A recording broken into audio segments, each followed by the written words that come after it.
This is the Rebel Call channel. Welcome to today's show.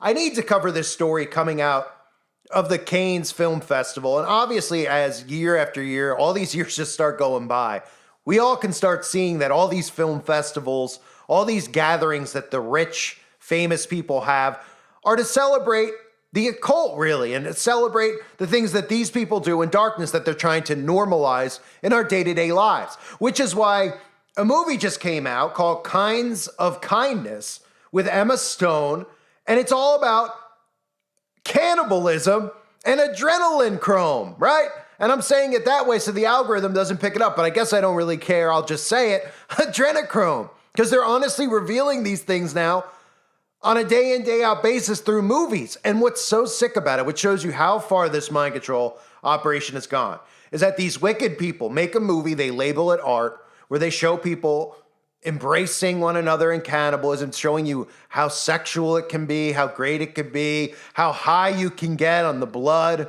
right? They show you this stuff, and then when it's done, they get a 4 to 5 minute standing ovation.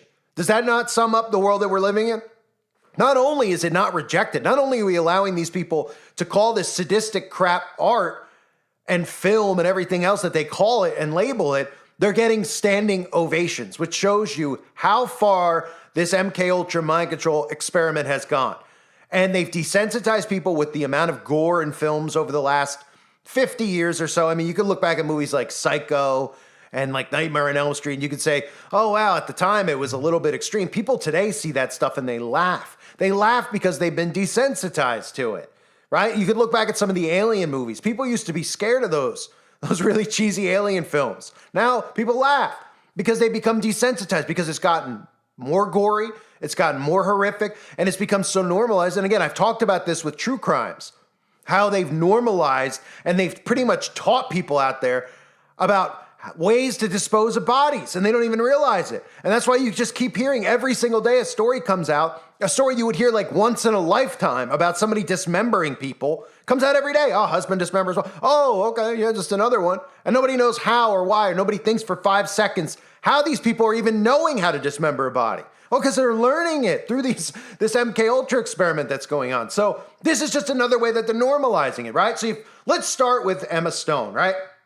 Emma Stone, another witch, appears on magazine covers doing the all-seeing eye, of course, appearing, doing black and white symbolism. We find the signs and symbols with all of them, but I need to jump real quick to William Dafoe, because William Dafoe is one of these celebrities that always has bothered me, because that film from that bagel himself, Martin Scorsese, who at one point was the high-ranking satanic priest in Hollywood, who is glorified in our society as one of the greatest greatest director ever. Oh, he's an artist.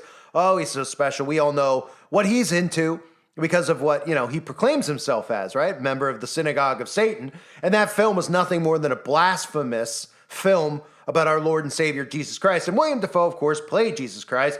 And you could see him doing the all-seeing eye symbolism over and over again. You could even see him in a commercial that aired during a Super Bowl many years ago now, where he was wearing his Freemasonic ring right in the commercial. Nobody says anything about it because nobody knows what's going on. You even have a skull and bones ring in the commercial as he is playing the devil himself because, well, that's who their master is, the devil himself. So this film just comes out. It gets a 10-minute standing ovation. And again, it's about adrenochrome. It's about cannibalism and adrenochrome. So Yorgos Lanthimos is the guy who made the film, who you can look at and you could just imagine the things that this guy's involved in.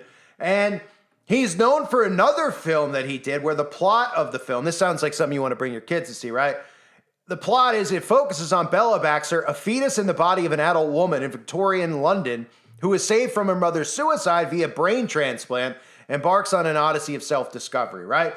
And now the latest thing is this one that glorifies and normalizes cannibalism. And then his next film that he'll be working on is called Begonia. And you might say, what's Begonia about? Well, take a guess. The film follows 2 conspiracy-obsessed men who kidnap a major CEO convinced that she's an alien intent on destroying the Earth. So, in other words, the plot's about 2 conspiracy-obsessed people, maybe me and you, the listener on the channel, right?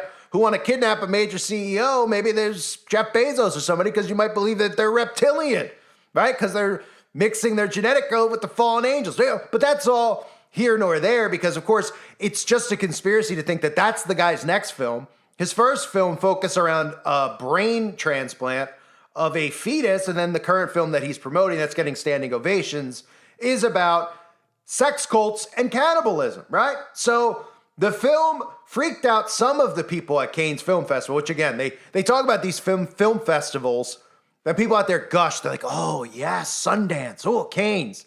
If they only knew what was really going on at these film festivals, because if you haven't realized yet, these are the places too that a lot of these things like Bohemian Grove occur, at the film festivals. What do you think? They just go to a hotel together?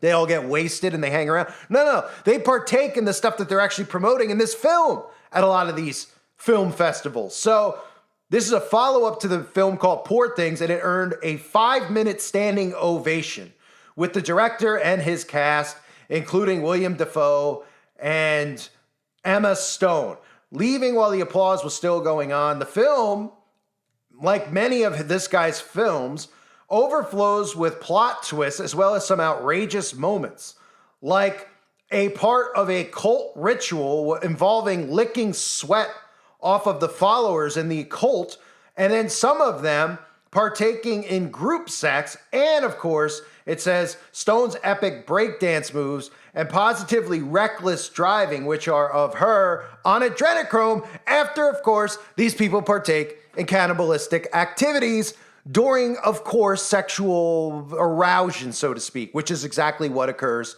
behind closed doors. So it goes on to say there's also culinary delights that aren't for the faint of stomach, as well as a sprinkle of mutilations and graphic violence that might upset the squeamish. I mean, you would think that people would be squeamish at the sight of any of the stuff that they put in these films. But again, they become so desensitized to it. They're like, I've seen cannibalism before. What's the big deal? Why is this guy going nuts about it? Oh, I don't know. Because, they're literally normalizing this stuff. And if anyone understands how hypnosis and mind control works, then you'd say, you know what? When people were panicking in the 60s, 70s, and 80s, and they weren't necessarily panicking, they were warning people about the dangers of what children were seeing in a lot of these films. They were right.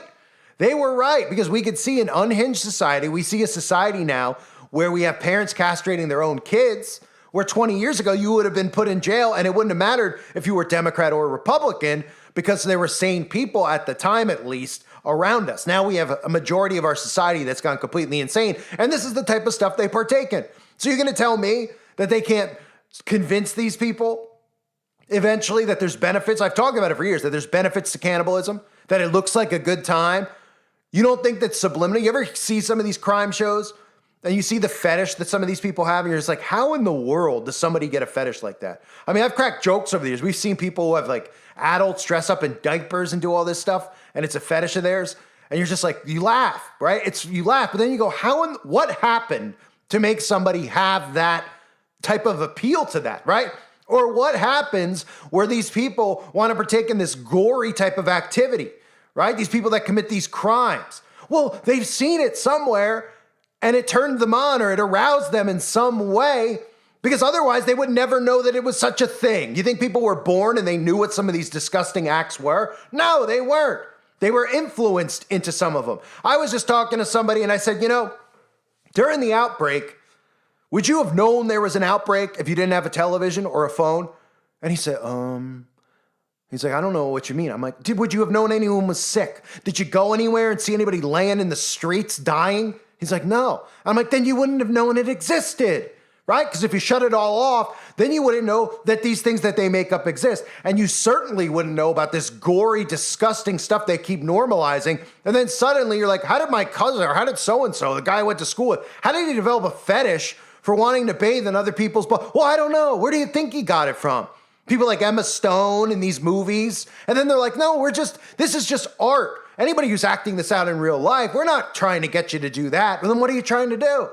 Well, we're just trying to portray art. Oh, you're trying to portray art. So cannibalism is art, right? And this is okay to promote at Cannes Film Festival, and then to tell everybody it's this amazing film so everybody goes and sees it. Well, the rest of us don't even have the right to speak freely about what you're doing, because what we're saying is so offensive, of course, right? What we're saying is so hurtful. Of course, it's not really hurtful at all. It makes people wake up to what these psychopaths are really trying to do, which is normalize occult activities out in the open. And they are. And it's working. It's working. Because the more people see stuff like this, and not only the more they see it and they don't stand up and go, get this off the screen, take this down, protest to get it taken down, the more that that doesn't happen, and then we get to a point where people are giving standing ovations to films that are just about orgies, rituals, drinking the blood of the youth, partaking in sexual intercourse with blood and cannibalism involved, and they're standing and they're clapping and calling it art. It's insanity. It's utter insanity that people are so narcissistic that they don't believe that, that this stuff has an influence on them. I think that might be the craziest part for me to grasp, is how people literally are like so stubborn. They're like, I'm not influenced by that. I'm not influenced by that. I'm not influenced by that. I'm not influenced by it. How many times do you hear somebody say it? You're like, oh, they listen to the music. Then they go, and they're like, no, that's not true. Then you see just little things that they do. They talk the same way that somebody does. They dress the same way. Look at all these kids that dress like Billie Eilish. You don't think that that's a government creation? Billie Eilish, no talent Billie Eilish, dressing as a boy. Billie Eilish is gay. Oh, how convenient with every agenda that's being pushed forward with this global communism that Billie Eilish is a girl that dresses as a boy, even though we don't really know if it's a girl or not. Certainly don't look like one to me. Right? And all the kids love it. And they're like, I'm not copying her. And you're just like, why is your daughter dressing like a boy? Well, that's your take on what a boy dresses. Oh, right. And that's called social engineering. And then they do stuff like this. This is called social engineering. This is normalizing grotesqueness and gore and cannibalism. And it's going to get to a point where eventually it's going to be out in the open and people are going to be so desensitized. Like, guys, what's the big deal? Didn't you hear it could cure Alzheimer's? It's good for the body. You can anti-age. And they'll just go, all this stuff you're saying is still conspiracy because it's not lining up with what the media is telling us about cannibalism and drinking blood. I'm just going to sit there and pull my hair out. I won't be here, hopefully, when this all happens, but it will. It will, just like the stuff with the children. It will be normal at some point. It's just a matter of getting people to continually accept this stuff without pushing back. And then they just take an inch, they take a mile, they take 10 miles, they take 100 miles, they take 1,000,000 miles. And the next thing you know, you're getting standing ovations for films that literally are showing people eating each other during sexual acts, which of course is going to encourage, people are going to be like, wow. And everyone out there will hear this and they'll be like, oh, that doesn't mean that people are, okay, well, this is what the rich elites do. And eventually they want this out in the open. They want you to partake in these rituals. They want to damn your soul. That's ultimately what they want to do. So this is what they're doing. Now, people out there are going to go, well, it's not like you could just go to a local place and go and partake in that. Don't be so surprised. Where do you think a lot of those Planned Parenthood fetuses go? Yeah. To a lot of these rituals that take place at places like Cannes Film Festival. So I saw this, and I mentioned, when talking about Billie Eilish, I'm talking about, people in general, they don't ever think to themselves how they, have some type of thing that they enjoy doing, right? In a sense, like you might have something you enjoy doing.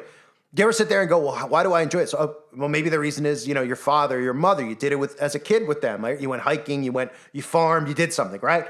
Well, that would be a reason. You'd say, well, that's why I do this now, because I did this with my parents. I used to go to this beach, whatever. Okay, that's part of human behavior, studying how human beings take to things like that, and then eventually they continue to do those things because they learned those things when they were young, right? Well, if you could intercept that the way the government has, then they could put all this stuff into your head at a young age and normalize it, and you don't even think it's bad anymore. You don't even think it's bad. You're like, this is normal. It's normal to see cannibalism. This is all normal stuff. And nobody sits around and goes, hey, why am I wearing what I'm wearing?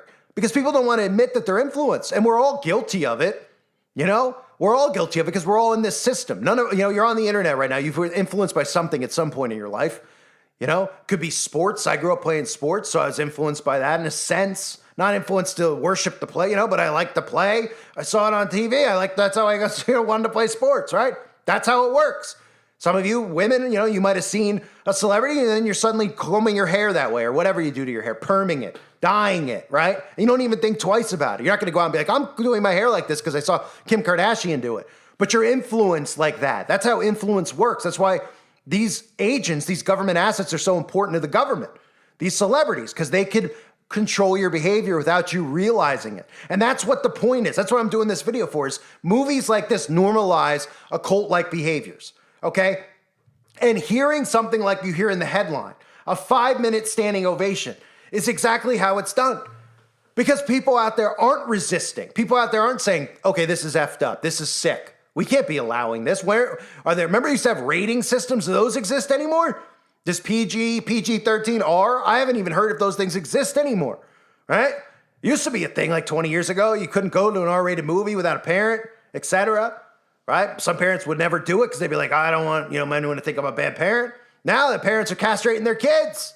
And you're told you're a bad parent if you don't castrate your kids. That's what we've gotten to, right? So these influencers are influencing people's behavior. They're influencing what's normal. They're desensitizing people at the same time. And people are standing up and applauding a film like that. I mean, it's, you know what I mean?